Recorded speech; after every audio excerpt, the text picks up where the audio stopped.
Nick focusing on a massive game of the weekend. Manchester United, red hot Manchester United, 3 wins on the trot against Arsenal.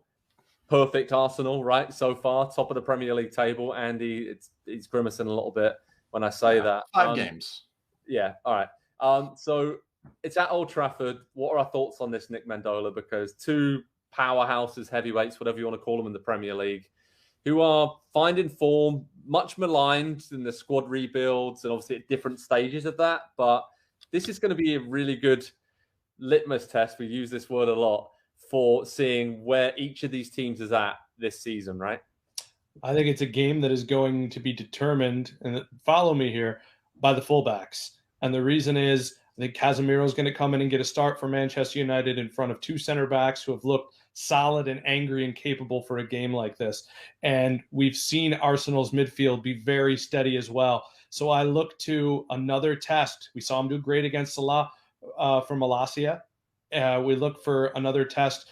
Deleuze had his games and now we look at what Arsenal has built back there as well. Will it be Ben White out wide, or will it be a more attacking fest? How both of these teams choose to utilize their fullbacks. I know it sounds goofy in a game with Jesus and in a game with Marcus Rashford and Bruno Fernandes, but I think the fullbacks are going to tell the tale. Yeah, I mean, Theo in the comments is particularly buoyant maybe by those opening 5 wins for Arsenal. 6-1 to United to Arsenal against United. That's what he's predicting. And then Lorenzo saying Arsenal might make United look goofy. Peter says United won, Arsenal won. Get your score predictions coming in. There's a variety there, but everyone seems to be leaning towards Arsenal, Andy. They have looked very, very good, especially going forward. Last couple, sit back, defend, try and hit them on the counter. Does this matchup almost kind of suit Man United a bit more in terms of Arsenal are going to be full of confidence, flooding forward, and then United had the likes of Sancho, Rashford, and Alanga on the break to really hurt them? Yeah, at the risk of sounding really harsh, and I don't mean it that way, this is the first time that we're going to see Arsenal play somebody serious this season. And I don't think that is controversial. That's not to take anything away from what they have done. I take the point that they faced a couple of solid defensive sides, teams that are well organized and tough to break down and all of that, but not teams, I'm talking Crystal Palace, Fulham, Villa there that you mentioned as well, Joe, not teams that you fear after they soak up the pressure. It's teams that are just going to soak up the pressure, teams that are just going to get the ball as far clear as they can and then get back into defensive position. Now, and we saw it against Leicester tonight, what Manchester United can do on the counter, whether it's to Rashford, whether it's to Sancho, they have players up top that when that space presents itself in behind the Arsenal defense, and they play an incredibly high line the way that they're playing right now, it's all about defending with possession and squeezing the field and not letting teams out of their own half. Manchester United have the talent, and maybe we'll see Antony make his debut as well, but they have the talent to threaten and beat you going back the other direction. And so how much, I guess, caution or how much balance is Arteta going to prioritize going into this game? Because I think it's very easy to look at the way they've played and say, well, they'll make them look goofy. Yeah, they might make them look goofy the way they can pass around them in the defensive third, but are they actually going to create scoring chances? 1, and 2, if they don't, what's going back the other direction? So now they really have to strike a balance between those two. And I think this is where we see how much Arsenal have actually not just improved, but I think grown and matured in their mentality and how far that's going to take them forward.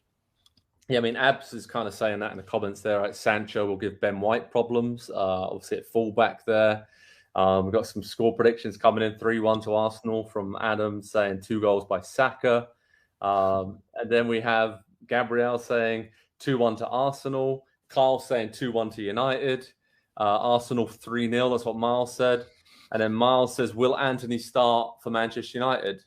Well, he can actually play this weekend. His transfer was done in time, so he's got all the clearance. If all the paperwork gets sorted, he's going to make his debut. I don't know if he'll start this weekend. Long term, Nick, right? He's going to start. He's going to probably take Anthony Alanga's place there on the left side of the attack. And what do we think about Anthony? We haven't talked about him much. We talked about him a lot in previous shows. But now that the deal is officially done after the summer-long saga that it was, what does he bring to Manchester United that's different? Because on paper, he seems very similar to a lot of the other players they already have. I think he's a fighter. I think that's the one thing you're going to see that separates him from the bunch. He's a very aggressive player, and I do like the look of him. And I hate when people stereotype an entire league or make a gross statement about how things work. I've seen too many players who look absolutely dynamite in the Dutch league struggle over here. And I know that it's a way different situation with way more quality around him. But I always look to when Brighton brought in Alireza, a fantastic talent, a guy that I thought was maybe going to be the guy who takes a league by storm, and it just takes a little while to get going.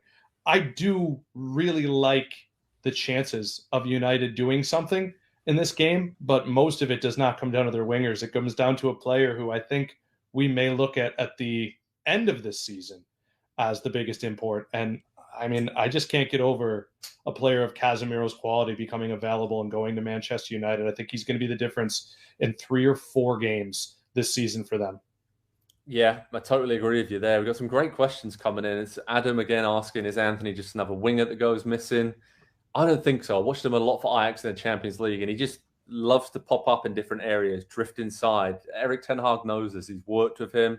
And that's what it's all about. That's why Ronaldo doesn't fit into this United system, right? It's because they want Sancho, Bruno, Rashford. It doesn't really matter where you're lining up to start with on the pitch. If you watch United now, these players are just rotating, and Anthony is perfect. He's that maverick. He's that, Eric, not to put too much pressure on him, but that Eric Cantona kind of character, which he'll try crazy things. He'll do crazy things on the ball. And I think, United, maybe the balance will be slightly off, but then you counteract that with bringing in someone like Casemiro into the holder midfield role, just to keep the back door locked even more. And that is not bad at all. There's some really good questions coming in. Carl C said the ability to have 3 pacey attackers that interchange positions between Rashford's.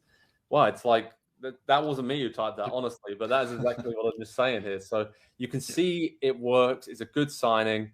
And it's just going to be interesting to see how he takes to the extra expectations at Manchester United, right, Andy? Yeah, I think a player like that is the right approach. If there is not a traditional center forward that's out there to be had, a player that you've identified and would fit the way that Ten Hag wants to play and is financially attainable and all those things, I do think the best approach is, well, don't just sign any forward that you can get that's not going to fit in with those players, because that obviously that's not good for that individual, but it's not good for Rashford. It's not good for Martial. It's not good for Sancho either. It's not going to help them maximize what they are. And so if that is going to be the approach, center forward-ish by committee, where those 3 are just very fluid. 4 players now that can essentially play kind of all 3 positions to a certain degree across that front line. That can be difficult to deal with. Like if you don't know, who's taking up what spaces, who's moving into a space, who's moving out of a space, that can give opposing defenses a lot of trouble. That's going to take time, I think, to drill in and to get to that point, especially against a team that has the quality and the start that Arsenal have had.